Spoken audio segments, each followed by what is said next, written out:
El siguiente podcast es de contenido que puede ser no apto para personas sensibles. Se recomienda discreción. Yo soy Diego y soy el gato humano.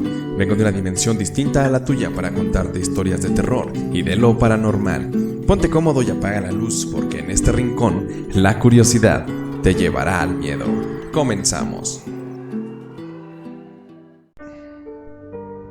Buenas noches, mi nombre es Diego y yo soy el gato humano.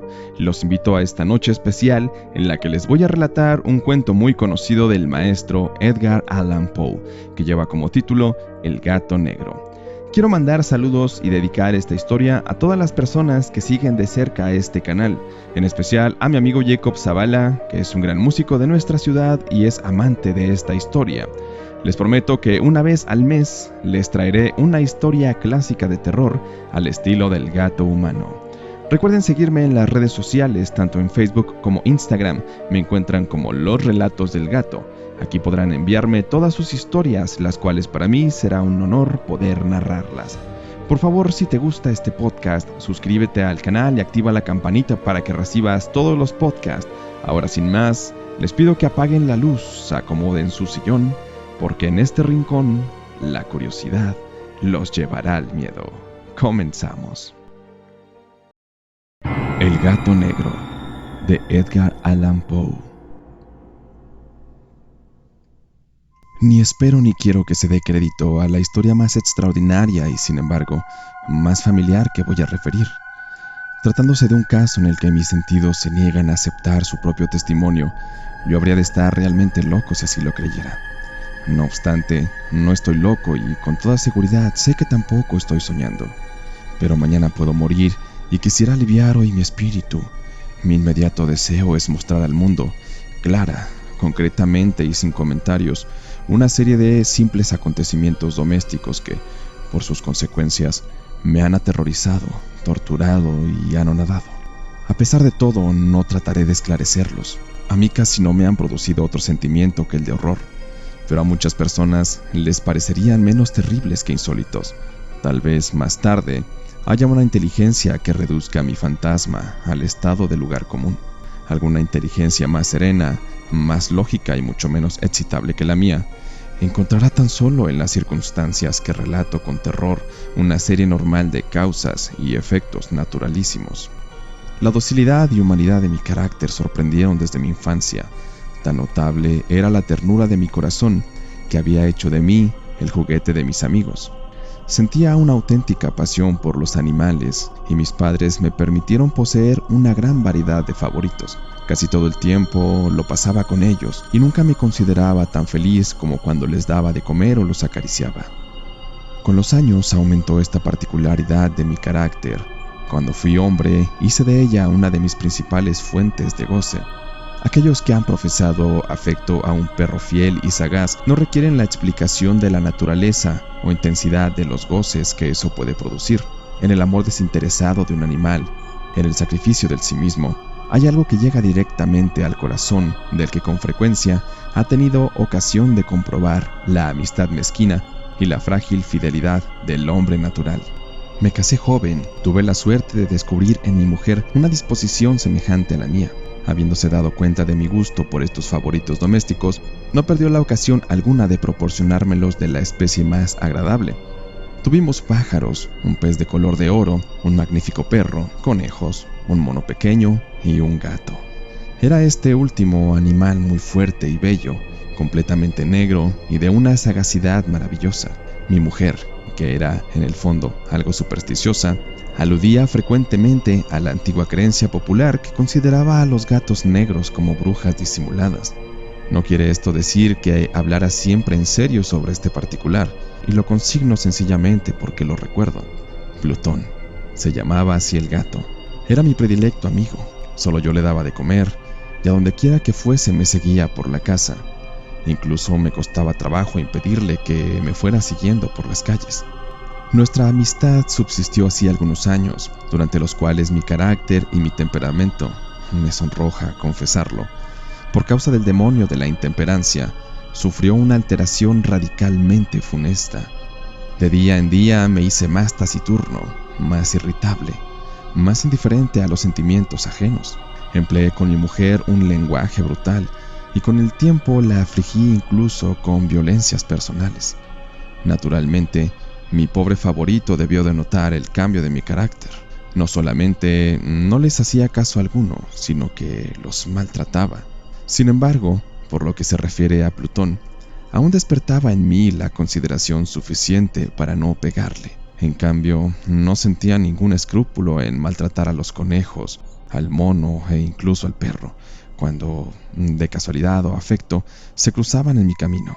Pero iba secuestrándome mi mal, porque qué mal admite una comparación con el alcohol. Andando el tiempo, el mismo Plutón, que envejecía y, naturalmente, se hacía un poco huraño, comenzó a conocer los efectos de mi perverso carácter. Una noche, en ocasión de regresar a casa completamente ebrio, de vuelta de uno de mis frecuentes escondrijos del barrio, me pareció que el gato evitaba mi presencia. Lo cogí, pero él, horrorizado por mi violenta actitud, me hizo en la mano, con los dientes, una leve herida. De mí se apoderó repentinamente un furor demoníaco. En aquel instante dejé de conocerme. Pareció como si, de pronto, mi alma original hubiese abandonado mi cuerpo y una ruindad superdemoníaca, saturada de ginebra, se filtró en cada una de las fibras de mi ser. Del bolsillo de mi chaleco saqué un cortaplumas. Lo abrí. Cogí al pobre animal por la garganta y, deliberadamente, le vacié un ojo. Me cubre el rubor, me abraza, me estremezco al escribir esta abominable atrocidad. Cuando al amanecer hube recuperado la razón, cuando se hubieron disipado los vapores de mi crápula nocturna, experimenté un sentimiento mitad horror, mitad remordimiento por el crimen que había cometido. Pero todo lo más era un débil y equívoco sentimiento, y el alma no sufrió mis acometidas. Volví a sumirme en los excesos y no tardé en ahogar en el vino todo recuerdo de mi acción. Curó entre tanto el gato lentamente. La órbita del ojo perdido presentaba, es cierto, un aspecto espantoso, pero después, con el tiempo, no pareció que daba cuenta de ello. Según su costumbre, iba y venía por la casa, pero, como debí suponerlo, en cuanto veía que me aproximaba a él, huía aterrorizado. Me quedaba aún lo bastante de mi antiguo corazón para que me afligiera aquella manifiesta antipatía en una criatura que tanto me había amado anteriormente. Pero ese sentimiento no tardó en ser desalojado por la irritación. Como para mi caída final e irrevocable, brotó entonces el espíritu de perversidad, espíritu del que la filosofía no se cuida ni poco ni mucho. No es obstante, tan seguro como que existe mi alma, creo que la perversidad es uno de los primitivos impulsos del corazón humano, una de esas indivisibles primeras facultades o sentimientos que dirigen el carácter del hombre. ¿Quién no se ha sorprendido numerosas veces cometiendo una acción necia o vil por la única razón de que sabía que no debía cometerla? ¿No tenemos una constante inclinación, pese a lo excelente de nuestro juicio, a violar lo que es la ley, simplemente porque comprendemos que es la ley? Digo que este espíritu de perversidad hubo de producir mi ruina completa. El vivo e insondable deseo del alma de atormentarse a sí misma, de violentar su propia naturaleza, de hacer el mal por amor al mal, me impulsaba a continuar y últimamente a llevar a efecto el suplicio que había infligido al inofensivo animal. Una mañana, a sangre fría, ceñí un nudo corredizo en torno a su cuello y lo ahorqué de la rama de un árbol. Lo ahorqué con mis ojos llenos de lágrimas, con el corazón desbordante del más amargo remordimiento. Lo ahorqué porque sabía que él me había amado y porque reconocía que no me había dado motivo alguno para encolerizarme con él. Lo ahorqué porque sabía que al hacerlo cometía un pecado mortal que comprometía a mi alma inmortal, hasta el punto de colocarla, si esto fuera posible, lejos incluso de la misericordia infinita del muy terrible y misericordioso Dios. En la noche siguiente al día en que fue cometida una acción tan cruel, me despertó del sueño el grito de ¡fuego! Ardían las cortinas de mi lecho, la casa era una gran hoguera. No sin grandes dificultades, mi mujer, un criado y yo logramos escapar del incendio. La destrucción fue total. Quedé arruinado y me entregué desde entonces a la desesperación. No intento establecer relación alguna entre causa y efecto con respecto a la atrocidad y el desastre. Estoy por encima de tal debilidad, pero me limito a dar cuenta de una cadena de hechos y no quiero omitir el menor eslabón. Visité las ruinas el día siguiente al del incendio. Excepto una, todas las paredes se habían derrumbado. Esta sola excepción la constituía un delgado tabique interior, situado casi en la mitad de la casa, contra el que se apoyaba la cabecera de mi lecho. Allí la fábrica había resistido en gran parte a la acción del fuego, hecho que atribuí a haber sido renovada recientemente. En torno a aquella pared se congregaba la multitud, y numerosas personas examinaban una parte del muro con atención viva y minuciosa. Me acerqué y vi, a modo de un bajorrelieve esculpido sobre la blanca superficie, la figura de un gigantesco gato. La imagen estaba copiada con una exactitud realmente maravillosa. Rodeaba el cuello del animal una cuerda. Apenas hube visto esa aparición, porque yo no podía considerar aquello más que como una aparición. Mi asombro y mi terror fueron extraordinarios. Por fin vino en mi amparo la reflexión. Recordaba que el gato había sido ahorcado en un jardín contiguo a la casa. A los gritos de alarma, el jardín fue invadido inmediatamente por la muchedumbre y el animal debió ser descolgado por alguien del árbol y arrojado a mi cuarto por una ventana abierta. Indudablemente se hizo esto con el fin de despertarme. El derrumbamiento de las restantes paredes había comprimido a la víctima de mi crueldad en el yeso recientemente extendido. La cal del muro, en combinación con las llamas y el amoníaco del cadáver, produjo la imagen tal y como yo la veía. Aunque prontamente satisfice así a mi razón, ya que no por completo mi conciencia no dejó, sin embargo, de grabar en mi imaginación una huella profunda del sorprendente caso que acabo de dar cuenta. Durante algunos meses no pude liberarme del fantasma del gato, y en todo este tiempo nació en mi alma una especie de sentimiento que ya se parecía, aunque no lo era, al remordimiento. Llegué incluso a lamentar la pérdida del animal y a buscar en torno mío, en los miserables tugurios que a la sazón frecuentaba, otro favorito de la misma especie y de facciones parecidas que pudiera sustituirle. Me hallaba sentado una noche, medio aturdido, en un bodegón infame, cuando atrajo repentinamente mi atención un objeto negro que yacía en lo alto de uno de los inmensos barriles de ginebra o ron que componían el inmobiliario más importante de la sala. Hacía ya algunos momentos que miraba a lo alto del tonel y me sorprendió no haber advertido el objeto colocado encima. Me acerqué a él y lo toqué. Era un gato negro, enorme, tan corpulento como Plutón, al que se parecía en todo menos en un pormenor. Plutón no tenía un solo pelo blanco en todo el cuerpo, pero este tenía una señal ancha y blanca, aunque de forma indefinida, que le cubría casi toda la región del pecho. Apenas puse en él mi mano, se levantó repentinamente, ronroneando con fuerza, se restregó contra mi mano y pareció contento de mi atención. Era, pues, el animal que yo buscaba. Me apresuré a proponer al dueño su adquisición, pero este no tuvo interés alguno por el animal. Ni le conocía, ni le había visto hasta entonces. Continué acariciándole y cuando me disponía a regresar a mi casa, el animal se mostró dispuesto a seguirme. Se lo permití, inclinándome de cuando en cuando, caminamos a mi casa acariciándole. Cuando llegó a ella, se encontró como si fuera la suya, y se convirtió rápidamente en el mejor amigo de mi mujer. Por mi parte, no tardó en formarse en mí una antipatía hacia él. Era, pues, precisamente lo contrario de lo que yo había esperado. No sé cómo ni por qué sucedió esto, pero su evidente ternura me enojaba y casi me fatigaba. Paulatinamente estos sentimientos de disgusto y fastidio acrecentaron hasta convertirse en la amargura del odio. Yo evitaba su presencia. Una especie de vergüenza y el recuerdo de mi primera crueldad me impidieron que lo maltratara.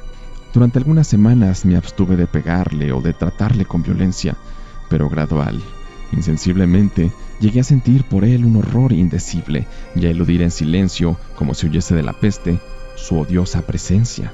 Sin duda, lo que aumentó mi odio por el animal fue el descubrimiento que hice a la mañana del siguiente día de haberlo llevado a la casa. Como Plutón, también él había sido privado de uno de sus ojos. Sin embargo, esta circunstancia contribuyó a hacerle más grato a mi mujer que, Como he dicho, ya poseía grandemente la ternura de sentimientos que fue en otro tiempo mi rasgo característico y el frecuente manantial de mis placeres más sencillos y puros. Sin embargo, el cariño que el gato me demostraba parecía crecer en razón directa de mi odio hacia él. Con una tenacidad imposible de hacer comprender al lector, seguía constantemente mis pasos. En cuanto me sentaba, se acurrucaba bajo mi silla o saltaba a mis rodillas, cubriéndome con sus caricias espantosas. Si me levantaba para andar, se metía entre mis piernas y casi me derribaba, o bien, clavando sus largas y agudas garras en mi ropa, trepaba por ellas hasta mi pecho. En esos instantes, aun cuando hubiera querido matarle de un golpe, me lo impedía en parte el recuerdo de mi primer crimen, pero, sobre todo, me apresuro a confesarlo, el verdadero terror del animal. Este terror no era positivamente el de un mal físico, y, no obstante, me sería muy difícil definirlo de otro modo. Aún en esta celda de malhechor, casi me avergüenza confesar que el horror y el pánico que me inspiraba el animal se habían acrecentado a causa de una de las fantasías más perfectas que es posible imaginar. Mi mujer, no pocas veces, había llamado mi atención con respecto al carácter de la mancha blanca de que he hablado y que constituía la única diferencia entre el animal extraño y aquel que había matado yo. Recordará, sin duda, el lector que esta señal, aunque grande, tuvo primitivamente una forma indefinida, pero por lenta, gradualmente, por fases imperceptibles y que mi razón se esforzó durante largo tiempo en considerar como imaginaría, había concluido adquiriendo una nitidez rigurosa de contornos. En ese momento era la imagen de un objeto que me hace temblar nombrarlo. Era, sobre todo, lo que me hacía mirarle como a un monstruo de horror y repugnancia, y lo que, si me hubiera atrevido, me hubiese impulsado a librarme de él. Era ahora, digo, la imagen de una cosa abominable y siniestra, la imagen de la horca, oh lúgubre y terrible máquina de espanto y crimen, de muerte y agonía. Yo era entonces, en verdad, un miserable, más allá de la miseria posible de la humanidad, una bestia bruta, cuyo hermano fue aniquilado por mí con desprecio. Una bestia bruta engendraba en mí, hombre formado a imagen del Altísimo, tan grande e intolerable infortunio. Ay, ni de día ni de noche conocía yo la paz del descanso, ni un solo instante durante el día me dejaba el animal, y de noche, a cada momento, cuando salía de mis sueños lleno de indefinible angustia, era tan solo para sentir el aliento tibio de la cosa sobre mi rostro y su enorme peso, encarnación de una pesadilla que yo no podía separar de mí y que parecía eternamente posada en mi corazón. Bajo tales tormentos sucumbió lo poco que había de bueno en mí. Infames pensamientos se convirtieron en íntimos, los más sombríos, los más infames de todos los pensamientos. La tristeza de mi humor, de costumbre, se acrecentó hasta hacerme aborrecer a todas las cosas y a la humanidad entera. Mi mujer, sin embargo, no se quejaba nunca. Era mi paño de lágrimas de siempre, la más paciente víctima de las repentinas, frecuentes e indomables expansiones de una furia a la que ciegamente me abandoné desde entonces. Para un quehacer doméstico, me acompañó un día al sótano de un viejo edificio en el que nos obligará a vivir nuestra pobreza. Por los agudos peldaños de la escalera me seguía el gato y, habiéndome hecho tropezar de cabeza, me exasperó hasta la locura. Apoderándome de un hacha y olvidando en mi furor el espanto pueril que había detenido hasta entonces mi mano, dirigí un golpe al animal que hubiera sido mortal si lo hubiera alcanzado como quería. Pero la mano de mi mujer detuvo el golpe. Una rabia más que diabólica me produjo esta intervención. Liberé mi brazo del obstáculo que lo detenía y le hundí a ella el hacha en el cráneo.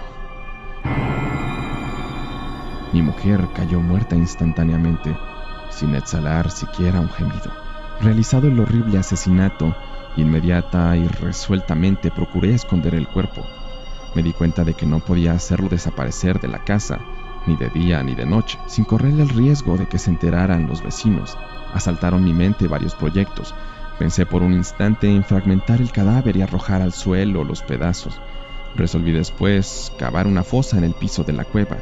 Luego pensé en arrojarlo al pozo del jardín. Cambié la idea y decidí embalarlo en un cajón, como una mercancía, en la forma de costumbre y encargar a un mandadero que se lo llevase de casa. Pero, por último, me detuve ante un proyecto que consideré el más factible. Me decidí a emparedarlo en el sótano, como se dice que hacían en la Edad Media los monjes con sus víctimas. La cueva parecía estar construida a propósito para semejante proyecto. Los muros no estaban levantados con el cuidado de costumbre y no hacía mucho tiempo habían sido cubiertos en toda su extensión por una capa de yeso que no dejó endurecer la humedad. Por otra parte, había un saliente en uno de los muros, producido por una chimenea artificial o especie de hogar que quedó luego tapado y dispuesto de la misma forma que el resto del sótano. No dudé que me sería fácil quitar los ladrillos de aquel sitio, colocar el cadáver y emparedarlo del mismo modo, de forma que ninguna mirada pudiese descubrir nada sospechoso. No me engañó mi cálculo. Ayudado por una palanca, separé sin dificultad los ladrillos y, habiendo luego aplicado cuidadosamente el cuerpo contra la pared interior, lo sostuve en esta postura hasta poder restablecer sin gran esfuerzo toda la fábrica a su estado primitivo. Con todas las precauciones imaginables, me procuré una argamasa de cal y arena, preparé una capa que no podía distinguirse de la primitiva y cubrí escrupulosamente con ella el nuevo tabique. Cuando terminé, vi que todo había resultado perfecto. La pared no presentaba la más leve señal de arreglo. Con el mayor cuidado barrí el suelo y recogí los escombros. Miré triunfalmente en torno mío y me dije, por lo menos, aquí, mi trabajo no ha sido infructuoso. Mi primera idea, entonces, fue buscar al animal que había sido el causante de tan tremenda desgracia, porque al fin había resuelto matarlo. Si en aquel momento hubiera podido encontrarle, nada hubiese evitado su destino, pero parecía que el artificioso animal, ante la violencia de mi cólera, habíase alarmado y procuraba no presentarse ante mí, desafiando mi mal humor. Imposible describir o imaginar la intensa, la apacible sensación de alivio que trajo a mi corazón la ausencia de la detestable criatura. En toda la noche no se presentó y esta fue la primera que gocé desde su entrada a la casa, durmiendo tranquila y profundamente. Sí, dormí con el peso de aquel asesinato en mi alma. Transcurrieron el segundo y el tercer día. Mi verdugo no vino.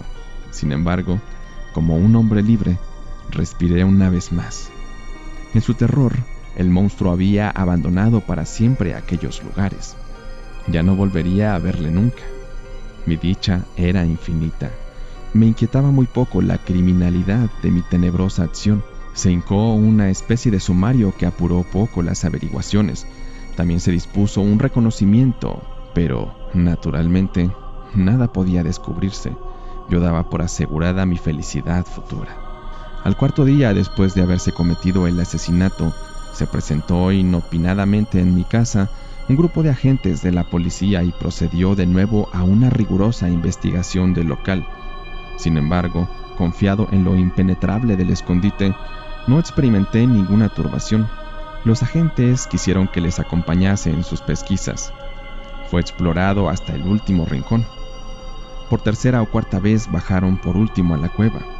No me alteré por lo más mínimo. Como el de un hombre que reposa en la inocencia, mi corazón latía pacíficamente. Recorrí el sótano de punta a punta, crucé los brazos sobre el pecho y me pasé indiferente de un lado a otro. Plenamente satisfecha, la policía se disponía a abandonar la casa. Era demasiado intenso el júbilo de mi corazón para que pudiera reprimirlo. Sentía la viva necesidad de decir una palabra tan solo, a modo de triunfo y hacer doblemente evidente su convicción con respecto a mi inocencia. Señores, dije por último cuando los agentes subían la escalera, es para mí una gran satisfacción haber desvanecido sus sospechas. Deseo a todos ustedes una buena salud y un poco más de cortesía. Dicho sea de paso, señores, tienen ustedes aquí una casa muy bien construida. Apenas sabía lo que hablaba, en mi furioso deseo de decir algo con aire deliberado. Puedo asegurar que esta es una casa excelentemente construida. Estos muros, ¿sepan ustedes, señores? Estos muros están construidos con una gran solidez. Entonces, por una fanfarronada frenética, Golpeé con fuerza con un bastón que tenía en la mano en ese momento, precisamente sobre la pared del tabique tras el cual yacía la esposa de mi corazón. Que por lo menos Dios me proteja y me libre de las garras del archidemonio. Apenas se hubo hundido en silencio el eco de mis golpes, me respondió una voz desde el fondo de la tumba. Era primero una queja, velada y entrecortada como el sollozo de un niño. Después, enseguida se hinchó en un grito prolongado, sonoro y continuo, completamente anormal e inhumano, un alarido, un aullido mitad horror, mitad triunfo, como solamente puede brotar del infierno, horrible armonía que surgiera al unísono de las gargantas de los condenados en sus torturas y de los demonios que gozaban en la condenación. Sería una locura expresaros mis pensamientos. Me sentí desfallecer y, tambaleándome, caí contra la pared opuesta. Durante un instante se detuvieron en los escalones los agentes. El terror los había dejado atónitos. Un momento después, 12 brazos robustos atacaron la pared, que cayó a tierra de un golpe. El cadáver, muy desfigurado ya y cubierto de sangre coagulada, apareció rígido a los ojos de los circunstantes. Sobre su cabeza, con las rojas fauces dilatadas y llameando el único ojo, se posaba el odioso animal cuya astucia me llevó al asesinato y cuya reveladora voz me entregaba al verdugo. Yo había emparedado al monstruo en la tumba. Fin. Amigos felinos, así es como culmina esta gran historia que Edgar Allan Poe escribió por allá de 1843 y que no pierde su vigencia pese al paso de los siglos. Dime tú en los comentarios si te ha gustado y hazme saber qué otra historia clásica de terror o suspenso te gustaría escuchar de la voz del gato humano. Te pido que compartas y recomiendes este canal y este podcast, que te suscribas también para que así yo pueda seguir haciendo este contenido. Recuerda también que estos podcasts ya están disponibles en Spotify. Este contenido es creado en la ciudad de León, Guanajuato. Yo soy Diego de León, el gato humano, y en este rincón, la curiosidad te llevará al miedo. Ten un feliz día y unas dulces pesadillas.